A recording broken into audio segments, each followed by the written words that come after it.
외국인과 기관의 선택 시간입니다. 현 구간에서 어떤 종목으로 수급이 좀 쏠리고 있는지 확인하면서 저희는 외국인과 기관을 따라 한번 그 종목 매수해볼지 아니면 말지 그에 대한 전략까지 이어가 보도록 하겠습니다. 먼저 수급 유입되고 있는 6개의 종목 압축을 해봤는데요. 함께 보시죠. SKI테크놀로지의 경우에는 외국인의 대량 매수세가 유입되는데 8거래일 연속해서 사자세가 나오고 있는 상황이고요. 오늘 방산주도 두 종목이나 이름을 올리죠. 외국인의 러브콜을 받은 건 현대로템, 그리고 기관의 러브콜을 받은 건 한화 에어로스페이스입니다. 셀트리온의 경우에는 최근 들어서 수급에 긍정적인 흐름이 계속 포착이 되고 있는 상황인데요. 셀트리온 제약과 함께 셀트리온의 강세, 오늘은 좀 쉬어가는 모습이긴 하지만 기관 수급 유입되고 있고 시노펙스 역시도 긍정적인 이슈 더해지면서 외국인의 러브콜 더해졌습니다. JYP 엔터의 경우에는 오늘 하이후브 JYP 엔터, 외국인과 기관의 동반 매수세가 좀 유입되고 있는 상황인데요. 이 가운데서도 JYP 엔터, 기관의 강한 매수세가 포착이 되고 있습니다. 이들 종목에 대한 현 주가 흐름은 어떤지도 확인을 해보겠습니다. SKI테크놀로지의 경우에는 약 2%가량 오름권역 보여주고 있고요. 현대로템이 1.3%, 시노펙스 6% 급등, JYP 엔터도 2%대 강세입니다. 다만 한화 에어로스페이스와 셀트리온의 경우에는 소폭 하락하면서 현 구간 거래 이어가고 있습니다.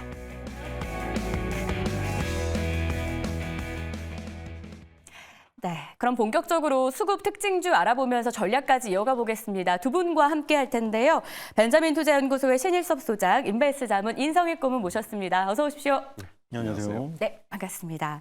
자, 먼저 외국인의 수급이 쏠리는 종목 가운데 두 종목에 대한 전략을 이어가 볼 텐데 바로 이 종목입니다. 현대로템과 시노펙스. 현대로템에 대해서 먼저 두 분의 의견 들어보고 싶은데 증권가의 리포트를 보면 24년도에도 성장은 지속된다, 큰 폭의 이익 개선 기대된다라는 말들이 있습니다. 신일섭 소장님은 어떤 의견이실지 현대로템에 대한 한 줄 평 열어보겠습니다. 차세대 발사체 사업 캐스팅보드라고 남겨주셨는데 이게 지금 한국판 스페이스X 이걸 말하는 거잖아요. 현대로템 좀 관련 기대감이 있습니까? 이제는 그 방산으로는 저번 연도에 다 갔죠. 이제는 우주 항공의 모멘텀이 있어야 여기서 한 번 더 갈 수 있다. 이런 생각이 들고요. 하나에어로스페이스나 현대로템이나 뭐 LIG 넥스원이나 뜨거웠습니다. LIG 넥스원이 아랍에미리트에서 처음에 스타트를 끊었고 그 중동에서 크게 터트린 그 계약 건이 물론 바이오에서도 그렇지만 처음에 무슨 계약건 나와서 몇 조 나왔을 때 그게 일시불로 받는 건 아니에요. 그러니까 뭐 이행 계약이 지금 실행이 돼야 처음에 가이드라인이 있고 그 가이드라인에 맞춰서 이행 계약이 진행이 돼야 이제 돈을 받는, 예를 들어 임상이 진행이 될 마일스톤 받는 거지 처음에 뭐 레고케어 바이오가 2조 4천억 원을 계약을 했다고 해서 2조 4천억 원을 받는 건 아니잖아요. 근데 어쨌든 그 계약의 어떤 범위라는 게 그것을 의미하긴 하죠. 뭐 예를 들어 200억 원짜리 계약을 했다보다는 2천억 원짜리 혹은 2조 원짜리 계약을 했다는 것은 훨씬 더 많은 가치를 평가를 받았다는 것에서는 의미가 있어요. 어쨌든 간에 지금은 폴란드에서 정권이 바뀌어가지고 그 법과 정의라고 우리나라로 따지면 약간 진보당 같잖아요, 느낌이. 근데 거긴 보수 정당이죠. 법과 정의당이 다수 의석을 잃으면서 혹시나 올해 그렇잖아요. 보수당이 정권을 잡으면 약간 국방에 신경을 쓰고 진보당이 정권을 잡으면 약간 뭐 좀 약해진다. 그런 게 있어가지고 흔들릴 우려가 있는 거 플러스 알파로 수출입은행의 어떤 보증 제한이 걸려있는 부분이 국회가 마비되면서 지금 통과가 되기 어렵다는 점. 그래서 한 번 흔들렸는데 이제 그 눌림목을 기점으로 해가지고 우주항공 분야가 터지면 두 번째 랠리를 펼칠 수가 있는 거죠. 근데 거기서 이제 현대로템이 왜 캐스팅 보드냐면은 지금 카이가 한 번 패배를 했잖아요. 체계 종합기업이라고. 솔직히 카이는 당연히 자기가 될 줄 알고 있었죠. 네. 근데 하나 에어로스페이스를 한국항공우주연구원이 뭐 외국으로 따지면 나사 같은 데서 선택을 해버리는 바람에 망신을 당했죠. 자존심에 스크래치가 갔어요. 근데 이번에 차세대 발사체 공고가 또 떴거든요. 근데 결국 또 누구겠어요? 결국 또 두 명이죠. 카이랑 하나에어로스페이스 아니면 갈 사람이 없어요. 차세대 발사체라는 건 지금 누리호를 띄웠잖아요. 누리호 다음 단계예요. 근데 여기서 중요한 거는 카이가 한 번 실패를 경험했기 때문에 2연패를 할 수는 없거든요. 그래서 지금 여기 한국항공우주가 저기를 이겨야 돼, 하나에어로스페이스를 이겨야 되는데 이길 방법은 현대로템을 자기 편으로 끌어당기는 방법밖에 없는 거죠. 그러니까 현대로템이든 하나에어로스페이스든 한국항공우주든 방산 플러스 이제 우주항공의 모멘텀이 만약에 여기서 붙는다면은 두 번째 랠리로 2024년에 다시 한번 방산기업의 랠리가 올 수가 있다. 네. 이렇게 생각이 됩니다. 결국 한국항공우주가 승기를 잡으려면 현대로템의 손을 잡을 수밖에 없는 이 상황에 대한 어떤 기대감도 좀 포착이 되는 모습이었는데, 자, 그렇다면 인성익 고모님은 현대로템에 대해서 어떤 의견을 갖고 계실지 한 줄 평으로 열어보겠습니다. 진격의 K방산이라고 남겨주셨는데, K방산은 쉴 줄 모르고 가는 것 같아요. 전망 어떻습니까?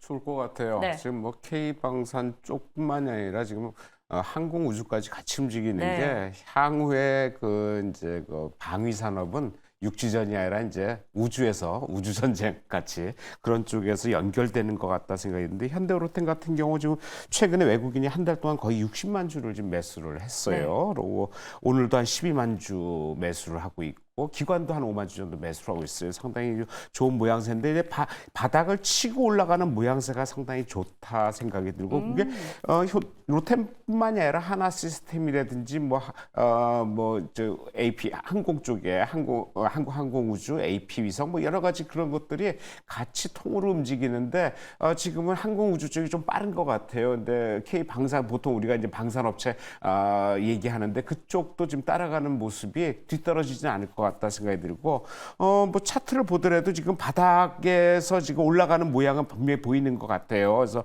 보이고 위에 연결, 아래 연결하는 부분들에서 지금 그러니까 마른 목골 이제 꼭지점 향해 가는데, 여기서 아마 그 치고 올라간다 그러면은 상당히 강하게 올라갈 네. 가능성이 있다 생각이 돼서, 뭐 전고점 한 3만 원대 이상까지는 충분히 빠른 시일 내에 가지 않을까 생각이 듭니다. 두 분 다 지금 현대로템에 대해서 꽤 긍정적인 사인을 주셨거든요. 그러면 외국인 매수 지금 유입돼서 저희가 이 종목 보는 건데, 어떻게 한번 따라서 매수해봐도 현 시점에서요? 괜찮을까요? OX 손으로 좀 표시해 주시죠.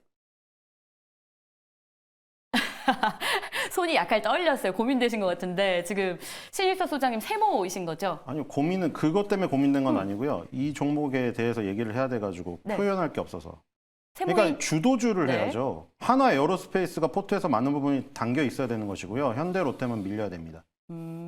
그래서 내용은 괜찮으나 세모를 지금 주신 것 당연하죠. 같고요. 훨씬 남겨 있는데 굳이 네. 안 좋은 거를 선택할 이유가 없죠. 고모님께서는 지금부터 봐도 괜찮겠다라는 의견에서 그래도 오늘 많이 올랐기 때문에 어떤 장중에 네. 당일날 많이 올라간 건 그 다음날 이게 주도주가 아니기 어. 때문에 좀 쉬어요. 이게 쉬었다가 또 조정 받을 때 올라가는데, 최근에 거래량이 많이 늘어났기 때문에 수급에서도 상당히 유리한 측면이 있을 것 같아요. 네, 알겠습니다. 이렇게 해서 현대로템 외국인 수급 첫 번째 종목이었고요.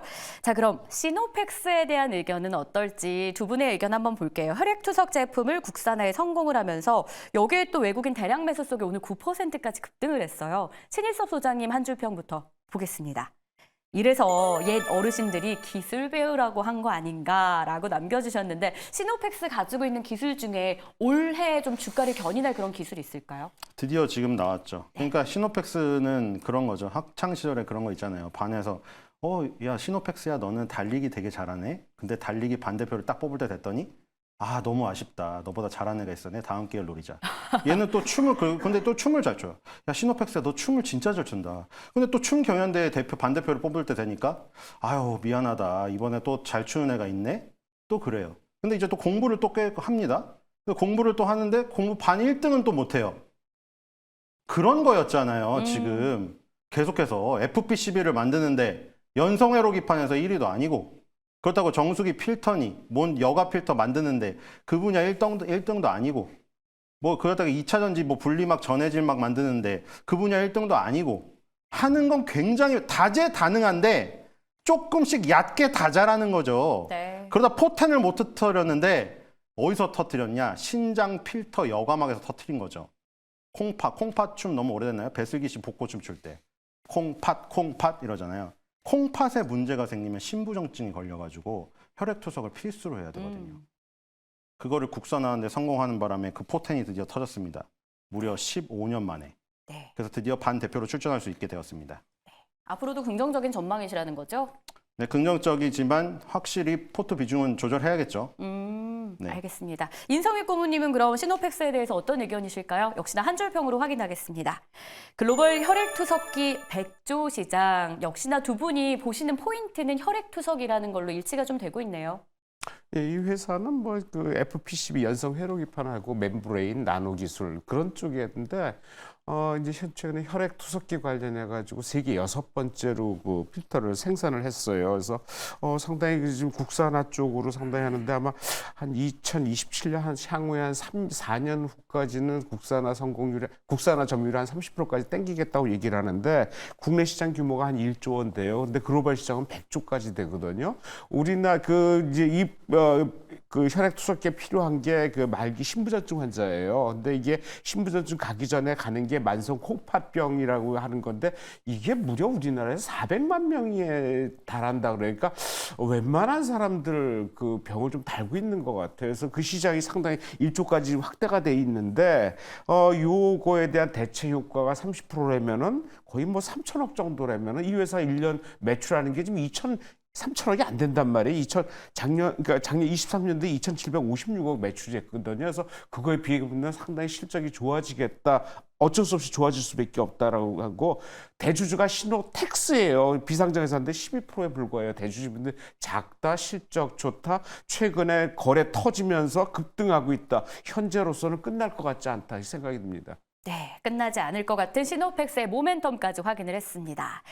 이어서 기관 쪽에서 수급 들어오는 종목들도 점검을 해야 될 것 같은데 역시나 두 종목을 점검하려고 합니다. 한화 에어로스페이스, JYP 엔터인데요. 앞서 현대료템도 봤지만 신일섭 소장님이 이미 힌트를 좀 주셨어요. 이 K방산 안에서 포트를 구성한다면 이 종목을 꼽지 않을까 싶은데 한 줄평 한화 에어로스페이스에 대한 의견 보겠습니다.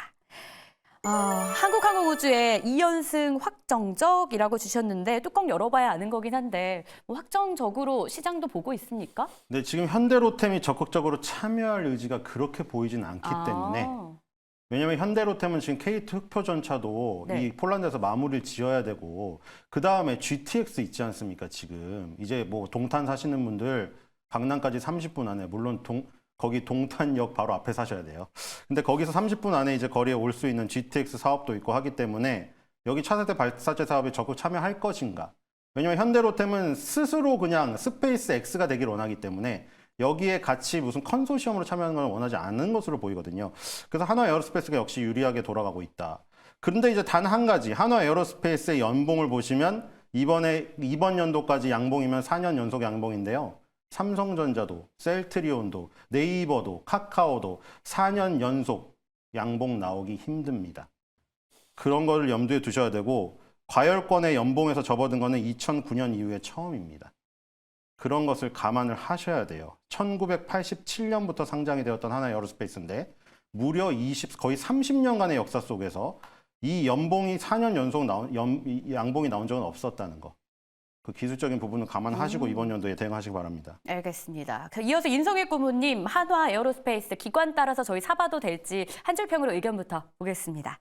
우주항공청 특별법 골든타임이다라고 하는데 이게 한번 지연됐다가 해가 넘어가서 어쩌면 그렇기 때문에 정부 차원에서 더 빠르게 속도를 내지 않을까라는 기대감이 좀 공존하던데 전망 어때요? 이게 9일 날 아마 결정 난다고 얘기를 네. 하고 있어요. 근데 실제로 진짜 9일 날지는 모르겠는데 일단 전폭적으로 정부에서 지원한다고 얘기를 하니까 그거에 수혜를 분명히 받을 것 같은데 오늘 좀 거래가 터지면서 윗골이 달리고 마이너스 좀 들어갔네요. 그렇다면 내일 조정 받을 것 같아요. 그러니까 적극적으로 따라가기에는 좀 쉽지 않겠다 생각이 드는데 오늘 거의 뭐 작년하고 비교해서 연결해 갖고 거의 최고가 수준이거든요. 많이 올라왔어요. 외국 기관들도 오늘 3만 주 정도 매수를 하고 있고 최근 한 달 동안 30만 주 매수를 했단 말이에요. 근데 이 회사가 이제 올라간 이유가 실적이에요. 실적이 워낙 좋기 때문에 올라갔는데 그 실적 대비해서 올라간 폭은 충분히 커버가 됐어요. 그러니까 그 다음에 터질 게 뭐냐는 거죠. 근데 지금 좀 전에 말씀드렸지만 K방산, 우주항공 이런 쪽이 같이 동반해서 네. 올라가기 때문에